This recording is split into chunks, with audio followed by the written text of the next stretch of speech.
The most feared madman in the martial world stood on the edge of a frozen cliff, with the deadliest cult on earth closing in behind him. He had run for 3 days and nights through the mountains, leaving a trail of the cult's finest hunters broken in the snow behind him. In his hand, their most sacred treasure, the Jade of Heaven, a relic so precious the cult would burn half the world to get it back. He had already been cut, poisoned, and cornered. There was no way down and no way back, so he did the one thing nobody in the world could predict. He swallowed the jade whole, like a piece of candy. Then he smiled at the 10,000 men who wanted him dead and stepped off the edge. This is the story of Return of the Mad Demon, and it does not begin with a demon or a master or a chosen one. It begins with a waiter, the Murim, a world of sects, clans, assassins, and hidden masters, where the strong take whatever they want and the weak mop the blood off the floor when they're done. This Murim is older and wilder than most. The great sects of legend do not even exist yet. Whatever order this world will ever have, someone is going to have to build it. Nobody in that world was weaker than an errand boy. The lowest job in the lowest place, fetching wine, hauling water, absorbing beatings. Li Jaha was an orphan, no family, no sect, no name anyone bothered to remember. Just another pair of hands at a roadside inn in Ilyang Prefecture. That boy grew into the Mad Demon, a martial artist so violent and so unpredictable that the righteous sects and the demonic cult finally agreed on something. He had to die. Falling off that cliff should have been the end of the story. It wasn't. It was the beginning. To understand what climbs back out of that mist, you have to understand what the world did to the boy first. An errand boy exists below everyone. He is beaten for slow wine, beaten for cold soup, beaten because a swordsman had a bad day and needed something soft to hit. And the law of the Murim is simple. A martial artist can cut down a commoner over an insult, and no one will even write it down. There had been a grandmother once, a grandfather, parents. The world took them all before it ever gave him anything. The inn was never home. It was just the place that fed him. Jaha watched men with swords treat everyone beneath them like furniture. The Murim called those men heroes. The heroes never once looked down. He survived it the only way an orphan can. He watched, he memorized, he swallowed it. And year after year, the swallowed rage compounded like interest. In his first life, that rage finally found a teacher, then a blade, then a name. The name was Mad Demon. And for 20 years, he answered the Murim's cruelty in its own language, unpredictable, unstoppable, and completely unafraid to die. He fought the great powers. He robbed the demonic cult itself. He climbed higher than any orphan ever had, and found out the view from the top is just more wolves. Which brings us back to the cliff. The jade, the fall. Because Li Jaha does not hit the bottom. He opens his eyes on a straw mat. In an attic he hasn't seen in 20 years. The scars are gone. The strength is gone. The body is 20-something again. Soft, slow, and smelling faintly of kitchen smoke. But the memories, all 40-some years of them. Every technique, every betrayal, every secret in the Murim came back with him. He walks downstairs. The same inn, the same courtyard. The same men who used to knock his teeth loose are alive and young and smug and utterly unaware. And the most feared madman in Murim history, standing there in a waiter's apron, starts to laugh.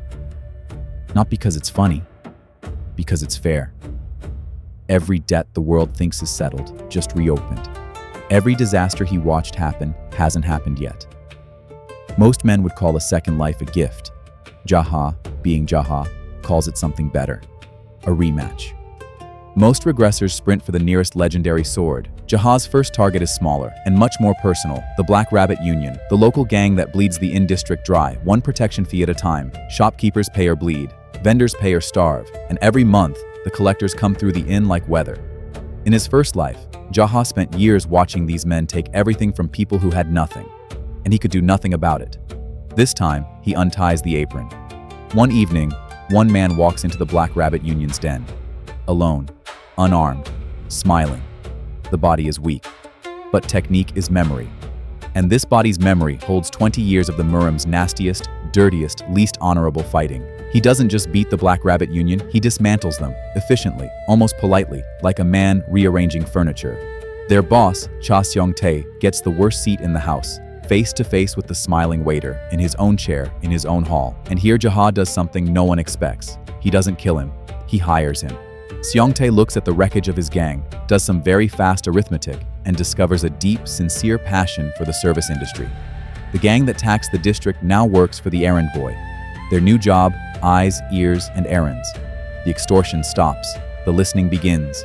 Because Jaha remembers what the great sects never learned. Servants hear everything. Waiters, stable boys, courtesans, merchants. The invisible people the Murim steps on are also the people it talks in front of. So he gathers them. The trampled, the overlooked, the disposable. He gives them protection, wages, and a banner of their own. The low-down sect. A sect of nobodies. The lowest name in the Murim worn like a crown.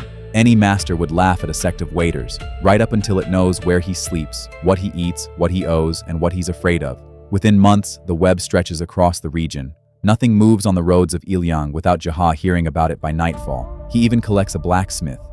So Gunpyeong, a craftsman with golden hands rusting in a nowhere town, who forges him a proper blade and becomes the sect's first armory.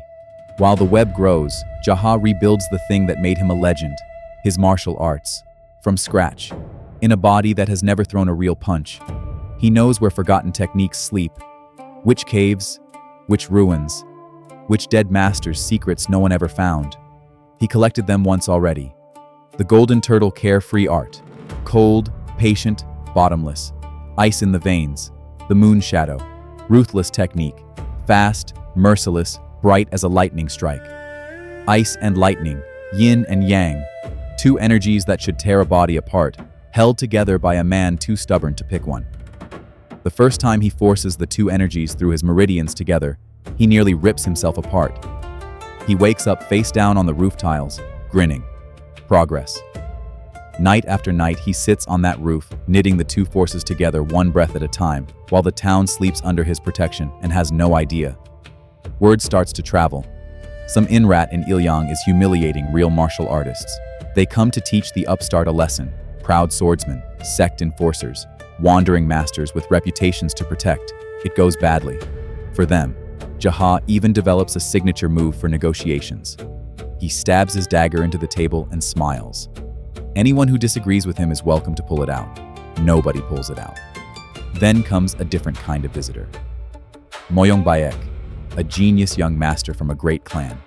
Beautiful, brilliant, and unbearably smug. He comes to measure the rumor. He finds a waiter who mocks his swordsmanship, picks apart his pride, insults his fan, and then buys him dinner. Somewhere between the insults, the impossible happens. The mad demon makes his first real friend.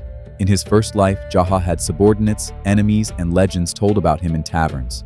He never once had someone who would share wine on a roof and call him brother. And at night, when the inn goes quiet, Jaha counts the other thing he brought back. The calendar of everything that is coming. Because his memories are not just grudges, they are prophecy. He knows which villages burn, which clans fall, which monsters are still politely waiting their turn. And one of them is early. The Black Sea Wolves, a bandit pack that strips towns to the bone and burns whatever is left standing. In his first life, Jaha heard about this raid years after the fact. Just another dead town on the Murim's long list of things nobody avenged.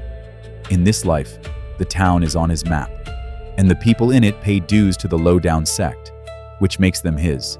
He does not call the great sects for help. The sects would not come. Towns like this are beneath their notice, which is exactly why Jaha claimed them. The wolves ride in at dawn expecting farmers. They find empty streets, barred doors, and one man sitting on a wine crate in the middle of the road. The master of the Black Sea Wolves has flattened whole sects. He is not losing to a local nobody with a dagger and a grin. It isn't a fight, it's a demonstration. Frost crawls up sword arms, lightning drops the fastest of them mid-swing, and through all of it, the local nobody keeps up a friendly stream of insults. When it's over, their master kneels in the road, and Jaha offers the pack the same terrifying mercy he gave Seongtae. Work for me, or stop existing. The town never burns. The Murim's histories will never record what didn't happen. But the invisible people remember exactly who stood in that road, and the story spreads the way stories do among servants. Quietly, everywhere, all at once. There is someone now, someone on our side. This is the pattern of his second life. Every disaster he remembers is a place he can already be standing. Every monster still has a schedule. He has the schedule. And far away, on a black mountain, sits the debt he hasn't collected.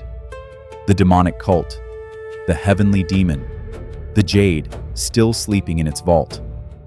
In this life, they have never heard the name Li Jaha. He plans to fix that personally. The question of this story was never whether the man would survive going back. He came back to the normal days, before the madman went mad. So the real question is the one the story asks on page 1. Will the man go mad again, or will his enemies? Because his madness was never random. It was armor, built by a world that gave an orphan nothing but bruises. This time, he's pointing it at the people who deserve it. So tell me, if you woke up 20 years in the past with everything you know, would you stay sane? And is Jaha a hero, or just a monster with better aim? Drop your verdict below. Follow Dark Manhwa Recaps for more stories where the protagonist doesn't come back the same.